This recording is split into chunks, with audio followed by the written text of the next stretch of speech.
much would you correlate your individual defensive performance tonight and that of the team? Did you think that there was a difference in the way that you played and in the way that impacted the group? I get the mindset of coming out with a little bit more energy and effort, like I spoke on last night. I know that probably with Brian out and Dennis out, the team relies on me a lot more. And I had to be the one to bring that energy to the group on both ends of the floor. And I just made an effort to come out and play with pace.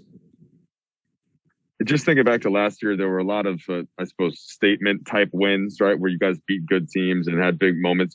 Was it important for you guys to just get one tonight to not erase the last couple of weeks, but it just at least kind of turn the page in a way? Yeah, it just gives us momentum. We lose to two teams that we feel like we should have beaten, and then come into tonight and get a win against a big time team who's playing well. I think won 9 of their last 10, so it's a sort of a statement game for us, sort of a game just to get us back in the win column and make us feel good, and get us that momentum that we need to finish out the rest of these 7 games. And could you just break down the shot that you got off with 42 seconds left that went down, and then the block to secure the win? We just running pick and roll, try to open up the floor. Was able to receive a pocket pass and just make a shot. The shot that I shoot all the time, going left floater with the right hand, and then on the other end just scrambling around. Mark got hit with a screen, and our guard rotated over to Jokic. We would have had an open 3. I had Eric Gordon, and knowing that he's the big time, cutter and crasher from the corner, I was just trying to read what Jokic was going to do, where the pass was going to go, since he's a great passer. He threw it to Composite. I just tried to run out and get a contest, and was able to get a piece of it. So, we were like that all night. We were flying around covering for each other, helping. So, we were able to, get this win. But it was a team effort all night. Okay, Dave McMenamin, please. AD, you had those 2 big plays that Trudell just alluded to, the floater and the block. And after the final buzzer sounded, you were pounding your chest and kind of gesturing to some of the fans in the arena.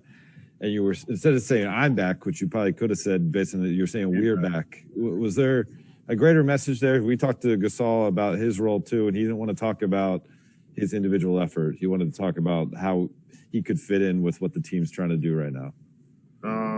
Yeah, I said we're back because tonight we played Laker basketball. We're running. We're helping each other. We're talking. We're sharing the basketball. We did everything that Laker basketball consists of. So when we continue to do this, then we can start adding more wins than losses in our record. So it was good just to see us play our style of basketball tonight. And like I said, we got to feed off this game. Kyle Goon. Hey, D. Obviously you guys got some challenging news in the last 24 hours, and you mentioned it with LeBron and Dennis.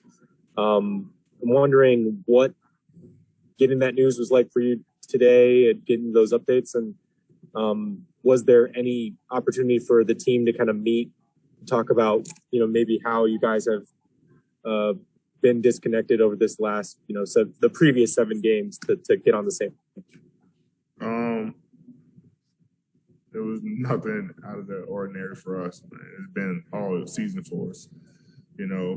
Whether it's health and safety protocols or someone's injured, it's kind of been, what's been happening to us all year. So we had the mindset of, and I had the mindset of, next guy, next man up. We got to come out and no matter who's on the floor, the 5 that's on the floor, we got to compete. And that's all we did tonight was compete. Wes haven't played in a while and was able to come in and play huge for us, 2 big threes and key plays defensively. So, it's all Mark, same thing. So it's always the next guy, next man up. And we were able to do that tonight. Obviously, it sucks not having our 2, point guards, but AC came in that role and played huge for us. So We got to hold the fort down until we're able to get those guys back. Okay, Dan Weinke, please. Hey, Eddie. You guys had a different level of sort of defensive spirit, I think, in this game. Was that ever discussed, or was that something that just kind of built organically over the course of the game? And is that sort of going to need to be the recipe here until you guys get closer to whole? Yeah, I mean, I feel like, you know, it was nothing that was discussed, but I kind of mentioned it to Coach earlier. You know, you can't control the ball going in and out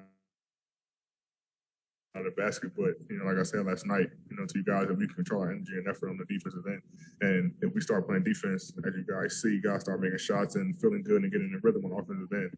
So if we buckle down and be the defensive team, you know, we can be, then we can win ball games and able to push the pace offensively and you know, get those fast break points that we're accustomed to getting. So we just got to be able to, you know, build off this continuously, you know, play on the defensive end and lay our hat there and make sure that we compete, you know, every night on that end, and it'll help us transition to good basketball on the other end.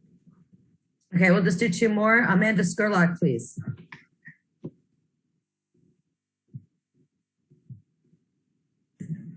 Hi, Dee. Congrats on the win.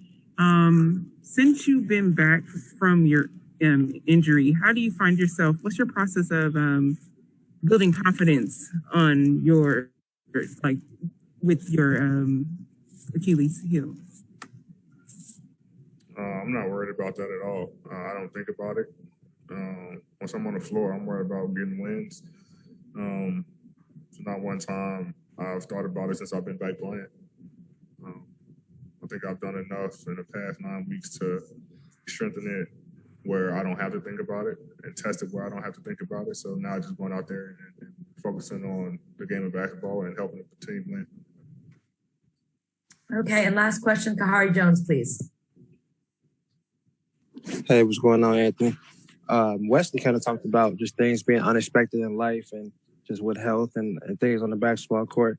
Can you just elaborate just through your experiences through this chapter in your career? What have you learned, or how have you evolved through these experiences?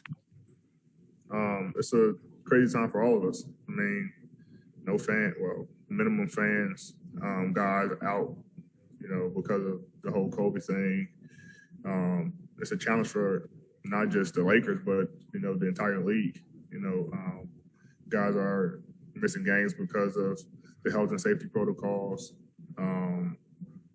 Sometimes it's false positive, sometimes it's positive, sometimes it's negative. Like, it's just a lot that's going on. So waking up early to test every day, 2 or 3 times a day, it's all different for us.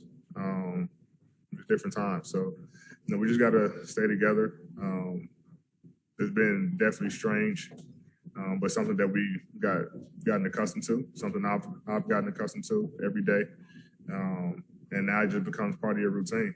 You know, you got to add it to your routine and get ready to go out there and play. I mean, we're not the only ones doing it. The entire league is, so it can't be an excuse for us. But it's just something that I've added in my routine every day on game days, on non-game days, to, you know, knowing that it's a possibility that, you know, someone's going to probably test positive or have to miss games because of COVID, and, you know, testing before games, after games, and everything like that. So the whole mask, like, all of it has been, you know, become second nature to me personally.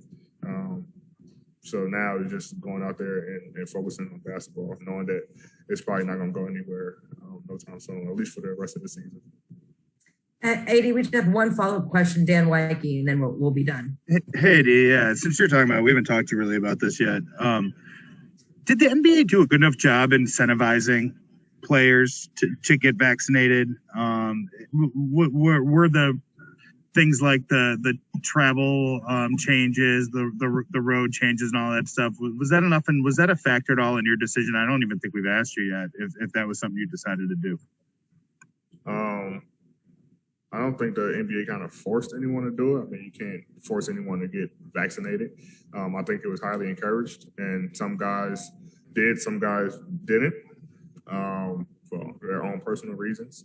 I decided to, for my own personal reasons. So I don't think the league kind of forced anyone to, or is forcing anyone to do so. There are different rules when you are fully vaccinated and when you're not. That wasn't a factor for me. I mean, it might be a factor for some other guys, but the rules do change a little bit when you are fully vaccinated. So I'm not sure. I think we got a lot of guys on this team who have been vaccinated. I think, if I'm not mistaken, but we're just trying to play our part, man. Honestly, I'm trying to play my part and get 20,000 back in Staples so we can, get some more cheers in there than we have now. Great. Thanks so much, Eddie. Have a good night.